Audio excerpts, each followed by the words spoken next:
అధికారం కోల్పోయినప్పటి నుంచి బీఆర్ఎస్ పరిస్థితి అసలేం బాగోలేదు.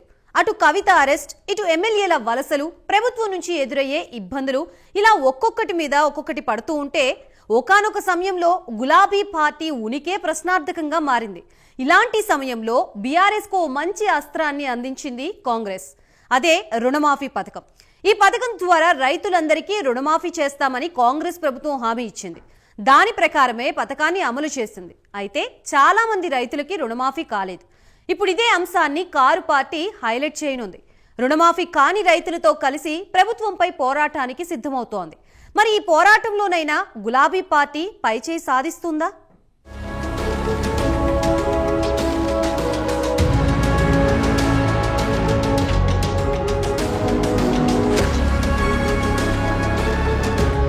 తెలంగాణలో పోగొట్టుకున్న చోటే వెతుక్కోవాలని డిసైడ్ అయిందట బీఆర్ఎస్. అందుకోసం ఏం చేయాలా అని తెగ ఆలోచిస్తున్న టైంలో వెతకబోయిన తీగ కాలికే తగిలిందని పార్టీ పెద్దలు సంబరపడుతున్నట్టు తెలుస్తోంది.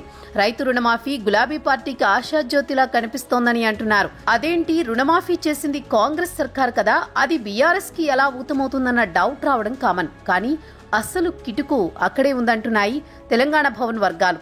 రాష్ట్ర సాధన సమయంలో బీఆర్ఎస్ ఏ మీటింగ్ పెట్టినా ప్రత్యేక తెలంగాణని లక్ష్యంగా ఉండేది. జనం కూడా కన్విన్స్ అయ్యేవాళ్లు. కానీ 10 ఏళ్లు అధికారం తర్వాత పార్టీ రీతి మారిపోయిందన్న వాదన ఉంది పొలిటికల్ సర్కిల్స్ లో. అందుకే మంచి కాజ్ కోసం ఎదురు చూస్తున్న టైంలో రుణమాఫీ అంశం దొరికిందని అంటున్నారు.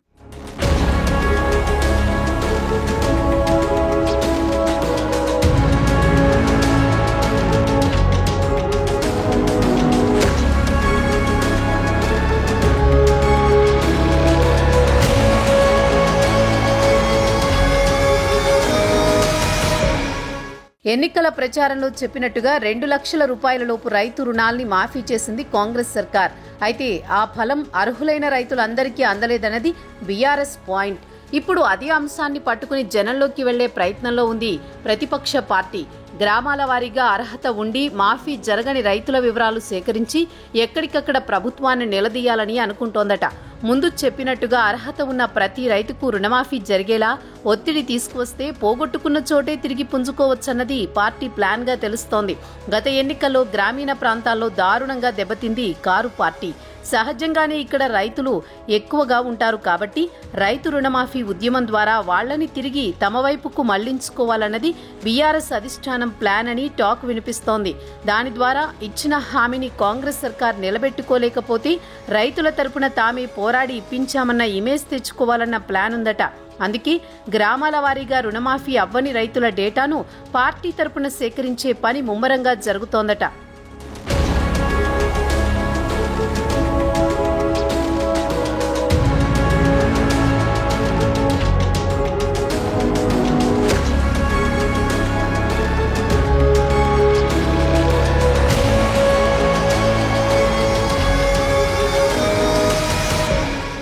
ఈ క్రమంలో మాఫీ అవ్వని రైతులందరినీ ఏకం చేసే పని మొదలవబోతున్నట్లు తెలుస్తోంది. ఒక్క దెబ్బకు 2 పిట్టలు అన్నట్టు తాము జనాల్లోకి వెళ్లడానికి ఒక అంశం దొరికింది.